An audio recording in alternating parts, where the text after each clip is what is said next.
Good morning students, how are you. हमने इससे पहली कक्षा में हम कविता दूसरी पद के पहले 4 प्रश्नोत्तर कर चुके थे। आगे आज की कक्षा में इससे आगे प्रश्न करेंगे। हमारा यहाँ पर 5वां प्रश्न है, मीरा ने सहज मिले अविनाशी क्यों कहा है। यहाँ पे सहज मिले अविनाशी का क्या अर्थ है वो यहाँ पर बताना चाहती है।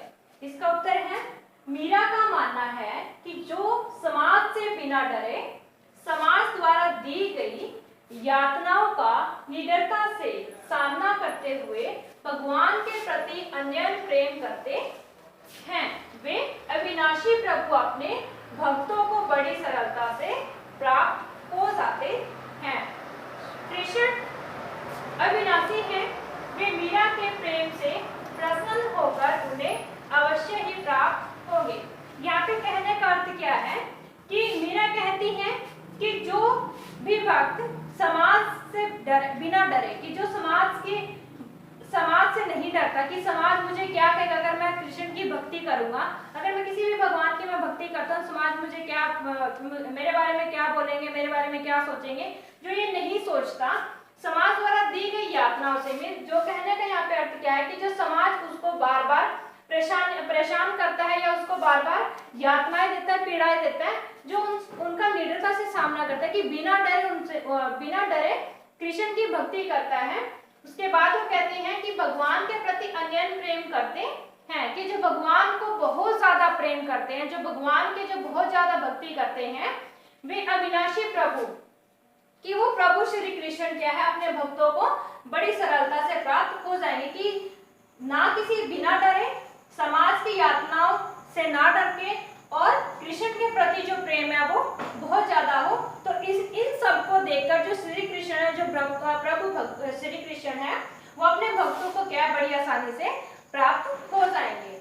आगे वो क्या कहते हैं, कृष्ण अविनाशी हैं, वे मीरा के प्रेम से प्रसन्न होकर उन्हें अवश्य ही प्राप्त होंगे। जबकि जो कृष्ण है वो अनश्वर है, कि जो कृष्ण है वो सबसे प्रेम करते हैं, कि जो मीरा उसकी जो भक्ति कर रही है, जो मीरा उसके प्रति अपना प्रेम दिखा रही है, उस प्रेम से खुश होकर जो श्री कृष्ण है उसको अवश्य ही प्राप्त हो जाएंगे, उसको अवश्य ही मिल जाएंगे। उसके बाद है हमारा 6वां प्रश्न, मीरा का कुल की हानि से क्या तात्पर्य है। कि जो मीरा ने यहाँ पर हमने कविता में पढ़ा था कि कुल की हानि, आपने पढ़ा होगा कि कुल की हानि से क्या तात्पर्य, कुल की हानि का क्या अर्थ है।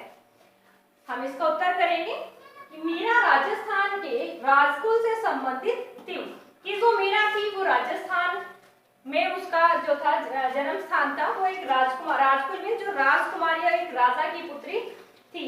उसके बाद वो कहते हैं कि तब महिलाओं पर तरह तरह के बंधनों की भरमार थी, कि जब मीरा का जन्म हुआ उसके बाद क्या था कि जब समाज था उस समाज में महिलाओं पे, की जो औरतें थी उनके ऊपर तरह तरह के क्या थे, बंधन थे, तरह तरह की बंदिशें थी।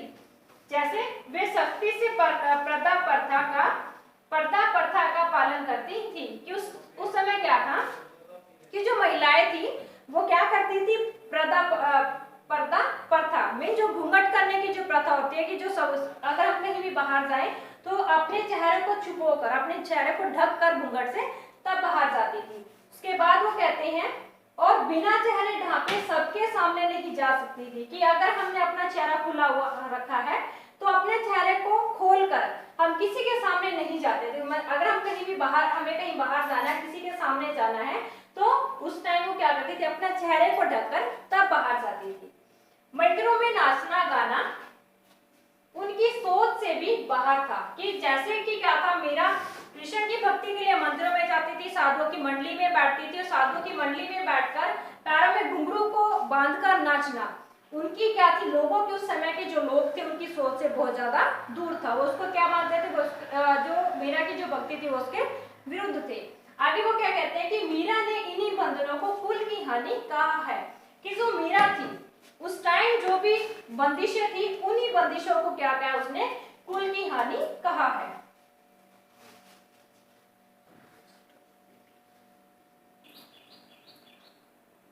आगे हमारा है 7वां प्रश्न, लोकलाज होने का अभिप्राय क्या है।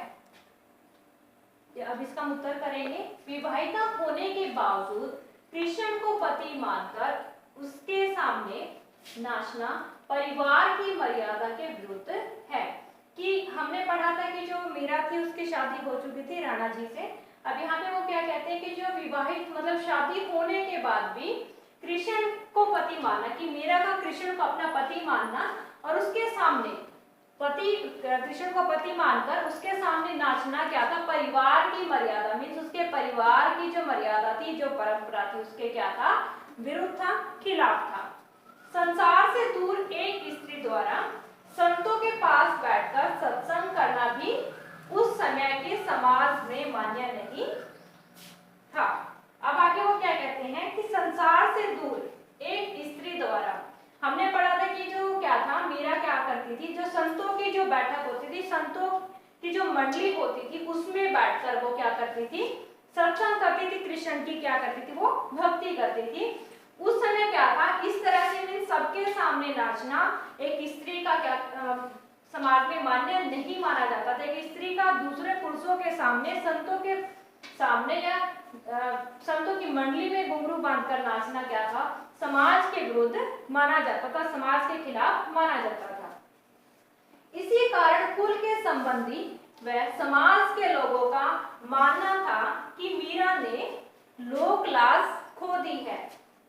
मीरा के इन्हीं सब कामों के बावजूद क्या थे, जो कुल के संबंधी, जो उसके परिवार के जो संबंधित लोग थे और समाज के लोग क्या करते थे, उसको क्या मानते थे कि मीरा ने क्या किया, अपनी लोक लाज मीन्स अपनी शर्म को खो दिया है।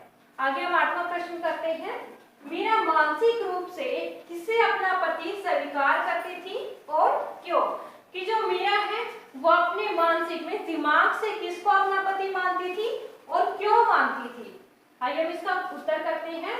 मीरा मानसिक रूप से श्री कृष्ण को अपना पति स्वीकार करती थी। कि जो मीरा थी वो मानसिक रूप से मीन्स अपने दिमाग से मन से क्या करती थी, कृष्ण को अपना पति मानती थी।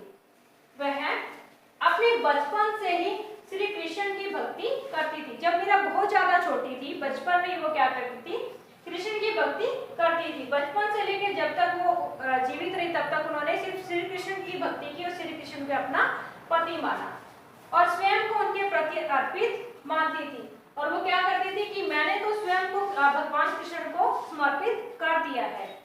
चाहे उसका विवाह हुआ था पर वे मन से श्री कृष्ण को ही अपना पति स्वीकार करती थी।